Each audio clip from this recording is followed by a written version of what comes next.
अभी next example देखो। इस एग्जांपल में क्या करना है, इन the expansion of 1 plus x 1 minus x square and 1 plus 3 by x plus 3 by x square plus 1 upon x cube whole to the power 5 x not equal to 0, then find the sum of the coefficient of x cube and x to the power minus 13। तो इसका solution देखो क्या है। देखो पहले मतलब sum of the coefficient of x cube and x to the power minus 13 दोनों का सम निकालना। तो sum of the coefficient problem देखो अभी, let the given expression be E, तो we need to find the sum of the coefficient of x to the power minus x to the power 3 and x to the power minus 13 in the expansion of E. तो expression ये लिख दिया पूरा, सही है। Let simplify each part of the expression. तो part one, the first two factor, तो जैसे यहाँ पे 1 माइनस एक्स स्क्वायर है ना, यहाँ पे 1 प्लस एक्स है, तो देखो फर्स्ट टू फैक्टर, तो 1 माइनस एक्स स्क्वायर को लिख सकते हैं 1 माइनस एक्स 1 प्लस एक्स, तो ये 1 plus x 1 minus x square हो गया 1 plus x 1 minus x 1 minus x, तो मतलब 1 minus x 1 plus x whole square. Then part two, third factor क्या है, 1 plus 3 by x 3 by x square plus 3 by x cube whole to the power क्या है 5। we look at the term inside the parenthesis 1 plus 3 by x plus 3 by x square plus 3 by x cube. This expression matches the binomial expansion a plus b whole cube क्या होता है a cube plus 3a square b plus 3ab square plus b cube, मतलब ये match कर रहा है इसके साथ। देखो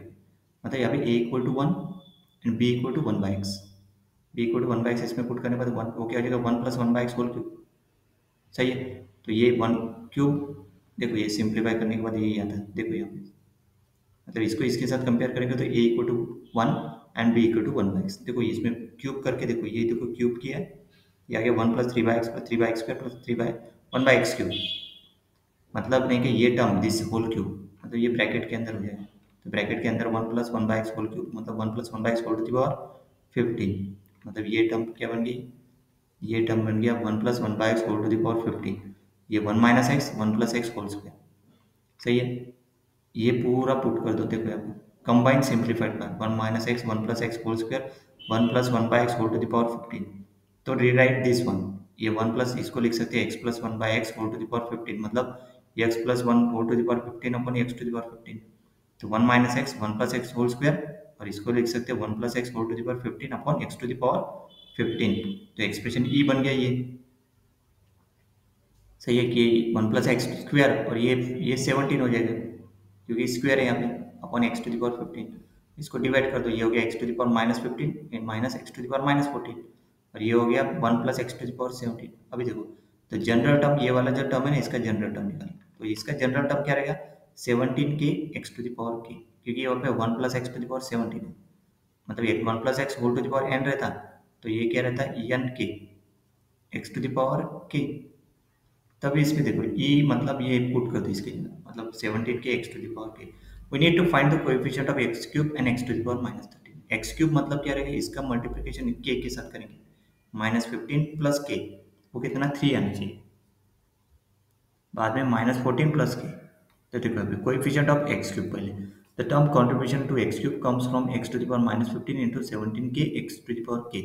मतलब माइनस 15 प्लस के, देखो के माइनस 15 इक्वल टू 3, क्योंकि यहाँ पे 3 है ना एक्स क्यूब, तो के इक्वल टू क्या 18, this is not possible, why, क्योंकि कम के मस्ट बी एटलीस्ट 70, क्योंकि एन से बड़ा नहीं रहना चाहिए, कि एन से छोटा रहना, मतलब ये 17 ये है ना, एन 17 से छोटा चाहिए, तो 17, so this part contribution 0, then minus 14 x to, दोनों क्या है 17, yes, so this is possible, the coefficient क्या हो गया यहाँ पे विथ निगेटिव है ना, तो के इक्वल टू क्या पुट करो 17, तो देखो माइनस 17 17 माइनस 1, ये हो गया कोएफिशिएंट किसका एक्स क्यूब का,